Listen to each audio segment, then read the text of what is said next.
अंसारी, आप देख रहे हैं समाचार 30 लाइव। आइए नजर डालते हैं आज की खास खबरों पर। पुराना टोल प्लाजा पर अवैध वसूली का लगा आरोप। हाफिजपुर थाना क्षेत्र के कुराना टोल प्लाजा पर अवैध वसूली का आरोप लगा है।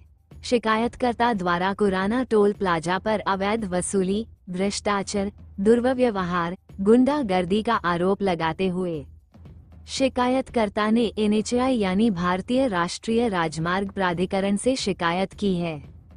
पिलखुवा थाना क्षेत्र के गांव काबी निवासी शिकायतकर्ता विक्रम सिंह तोमर ने हापुड़ के हाफिजपुर क्षेत्र में स्थित कुराना टोल प्लाजा पर अवैध वसूली का आरोप लगाते हुए एनएचएआई से शिकायत की है। शिकायतकर्ता विक्रम सिंह तोमर ने बताया कि पिछले कई महीनों से लगातार कुराना टोल प्लाजा पर अवैध वसूली व भ्रष्टाचार चला आ रहा है, जिससे एनएचएआई को लाखों रुपए के राजस्व का चूना लगाया जा रहा है और जनता के टैक्स को कंपनी रिद्धि सिद्धि बड़ी चतुराई तथा एनएचएआई के साथ फ्रॉड करके अपनी फर्म का मोटा मुनाफा कमा रही है। आरोप है कि कंपनी के अधिकारी अपने स्टाफ से भी अभद्र व्यवहार करते हैं। कई बार झगड़े भी हो चुके हैं। शिकायतकर्ता ने मांग की है कि एनएचएआई की तरफ से वित्तीय अनियमितता को ध्यान में रखते हुए कंपनी को खिलाफ जांच कर कठोर से कठोर कार्यवाही करे तथा ऐसी कंपनी को भविष्य को देखते हुए ब्लैक लिस्ट करा जाए, ताकि भारत सरकार को कोई दोबारा धोखा देकर हानि न पहुंचे सके। समाचार 30 लाइव के लिए हापुड़ से नदीम खान की रिपोर्ट। आज की प्रेस वार्ता की जा रही है, इसका क्या उद्देश्य है? आज की प्रेस वार्ता का उद्देश्य ये है कि हमारा जो हापुड़ जिले में जो पुराना टोल टैक्स है गुलाबटी के पास में, वो महा बेकार और निकृष्ट कंपनी को दे दिया गया है, जो रिद्धि सिद्धि नाम की कंपनी थी, पहले चला रही थी और अभी उसे रिन्यूअल हो गया है। और वो महा भ्रष्टाचार कंपनी है, भ्रष्ट कंपनी है। उसने पहले भी एनएचएआई को चूना लगा चुकी है और चूना कंटिन्यूअस लगा रही है।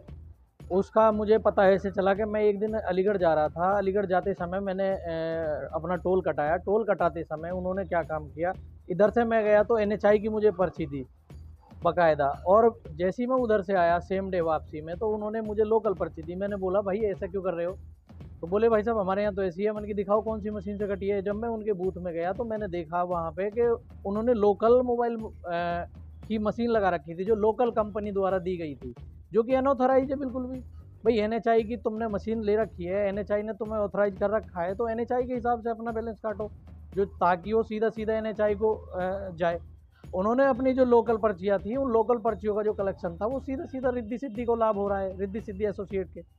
और रिद्धि सिद्धि के जो अधिकारी हैं मिस्टर दुर्गेश जी, वो सारा कराते हैं, वो सब उन्हीं के संज्ञान में हो रखा है। और इसमें टीएल है लासा, वो भी उसके दोषी हैं।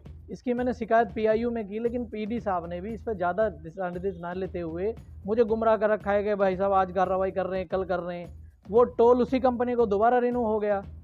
काश अगर ये पहले कार्रवाई कर देते तो इस फ्रॉड कंपनी को तो नहीं होता, ठीक है। और इन्होंने अपना कलेक्शन, जो हमारा डेली का जो कैश कलेक्शन आता है, उसमें कलेक्शन आता है हमारा लगभग अनुमानित, जैसा कि वहाँ मैंने देखा और जो एनालिसिस करा, वो 30 से 40 हज़ार रुपये कलेक्शन आता है, जो कि इन्होंने एनएचएआई को दिखा रखा है 1300 रुपये, 200 रुपये, 250 रुपये।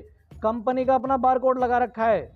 जो हमारे व्हीकल जाते हैं तो उसमें बारकोड दे रखा है, उस बारकोड से सीधा सीधा रिद्धि सिद्धि का बारकोड है वो सारे प्रूफ मैंने इन्हें पीआईयू संदीप टैग को भी दे रखे हैं, और जो हमारे पीडी साहब हैं उन्हें भी दे रखे हैं, दुर्गेश जी को भी पहुंचा रखे हैं, एनएचएआई को भी मेल कर रखा है। और शायद मैंने देखो अभी मेरी शिकायत होगी वो भी है, सारे मैंने विद प्रूफ पहुंचा रखे हैं, लेकिन इस पर कोई कार्रवाई नहीं हो रही, कोई भी, बिल्कुल भी।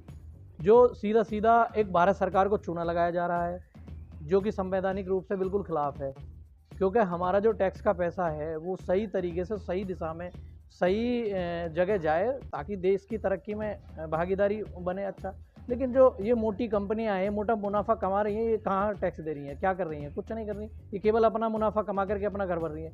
जो यहाँ पर हमारी लगभग 6 से 12 लाइन है, उनमें 3 लाइन केवल चला रखी है इन्होंने, 6 लाइन सॉरी, 3 जाने की 3 आने की। जो ऑथराइज रूप से हमारे लगभग 100 सवा 100 बंदे हुआ करते हैं, जो एनएचएआई ने ऑथराइज कर रखे हैं, कि पर बूथ पे पर हेड बैठना चाहिए, ताकि आवागमन में किसी भी सिविलियंस को, पैसेंजर को तकलीफ ना हो, भीड़ ना लगे। ठीक है, वहाँ क्या है कि 3 बूथ बंद करके और अपनी जो मेन पावर वो बचाया जा रहा है, तो सीधा सीधा अपना बेनिफिट कमा रहे हैं। वहीं का चुन और वहीं का पुण्य NHI का बेवकूफ़ बनाया जा रहा है। ये केवल खेला रिद्धि सिद्धि कंपनी कर रही है और इसका भरपूर मैं विरोध कर रहा हूँ, करता रहूँगा। जैसे कि आपने बताया कि NHI निदेशक को आपने शिकायत करी, फिर भी कोई कार्रवाई नहीं की जा रही, तो आगे किसको आप शिकायत करेंगे? शिकायत मेरा सीधा सीधा गडकरी जी के पास जाऊंगा। मैं PIU कराया मैंने पहले, PIU करने के बाद में मैंने NHI को भी मेल किया हुआ है। मेन तो देखो इशू शिकायत कहाँ होती है, पहले करते जिस कंपनी को गया है। भाई जिस कंपनी को हम NHI ने ऑथराइज किया हुआ है तो पहले तो शिकायत उन्हें करनी चाहिए कि भाई साहब आपके यहाँ ऐसा हो रहा है, लेकिन वो खुद ही करा रहे हैं। वो अपनी शिकायत क्यों सुनेंगे?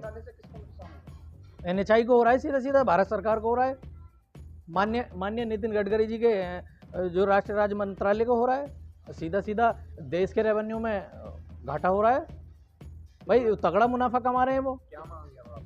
मांग ये है कि इस कंपनी को फ्रॉड जो कंपनी है इसका टेंडर निरस्त कर दिया जाए और कोई भी ईमानदार कंपनी को टोल दिया जाए, उसमें कोई XYZ कोई प्रॉब्लम नहीं है, और इसकी निष्पक्ष जांच हो और जांच में निश्चित दोषी पाई जाएगी। मुझ पे सारे सबूत हैं। फिलहाल के लिए इस खबर में इतना ही। देश और दुनिया की तमाम बड़ी खबरों से अपडेट रहने के लिए देखते रहिए समाचार 30 लाइव। और हाँ, हमारी वीडियोस को लाइक व शेयर करना और चैनल को सब्सक्राइब करना ना भूलें। नमस्कार।